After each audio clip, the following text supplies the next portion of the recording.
क्या है संविधान का अनुच्छेद 85? संसद को करता है कंट्रोल, जाने इसकी विशेषताएं।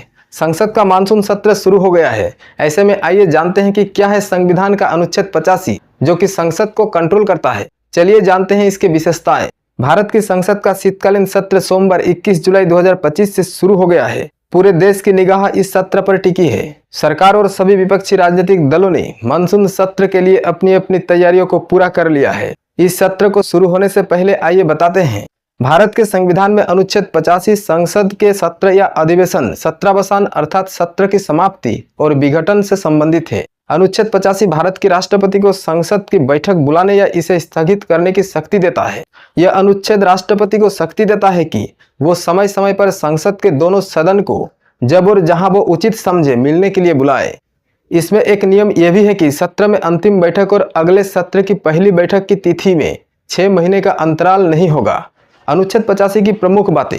भारत के संविधान के अनुच्छेद 85 में ये प्रावधान किया गया है कि संसद हर साल 2 सत्रों को आयोजित करेगी। पहला बजट सत्र फरवरी महीने से मई महीने के बीच, दूसरा मानसून सत्र जुलाई महीने से सितंबर महीने के बीच। इन सत्रों को बुलाने और स्थगित करने का अधिकार भारत के राष्ट्रपति के पास होता है। इसका समय निचले सदन लोकसभा के अध्यक्ष और उच्च सदन राज्यसभा के सभापति की सलाह से तय किया जाता है। इसके साथ ही संसद में नवंबर और दिसंबर महीने में एक विशेष शीतकालीन सत्र का आयोजन भी किया जाता है।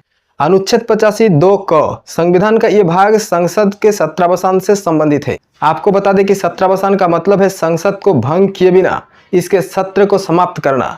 ये भी बता दें कि सत्रावसान और स्थगन अलग अलग है। स्थगन संसद के सत्र की कार्यवाही को अस्थायी तौर पर रोकता है। अनुच्छेद 85 2 ख भारत के संविधान का ये भाग संसद या खास तौर पर निचले सदन लोकसभा के विघटित होने से संबंधित है। इसके अनुसार भारत की राष्ट्रपति प्रधानमंत्री की सलाह मिलने पर लोकसभा को उसके 5 साल के कार्यकाल के पूरे होने से पहले भी भंग कर सकते हैं और इसके बाद नए सदन के लिए आम चुनाव का आयोजन कराया जा सकता है। आपको बता दें कि उच्च सदन राज्यसभा स्थायी सदन है, ये विघटित नहीं होती है। क्या अहम है अनुच्छेद 85? भारत के संविधान का अनुच्छेद 85 संसद के प्रभावी तरीके से संचालन के लिए काफी अहम है। अनुच्छेद 85 संसद के सत्रों को नियमित तरीके से निर्देशित करता है और सदन के भीतर विभिन्न मुद्दों पर चर्चा को सुगम बनाता है और सत्ता पक्ष की जवाबदेही को सुनिश्चित करता है। इसके साथ ही संविधान का अनुच्छेद 85 संसद के सत्र, सत्रावसान और सदन के विघटन को नियमित करता है और कार्यपालिका और विधायिका के बीच शक्ति संतुलन को बनाए रखता है।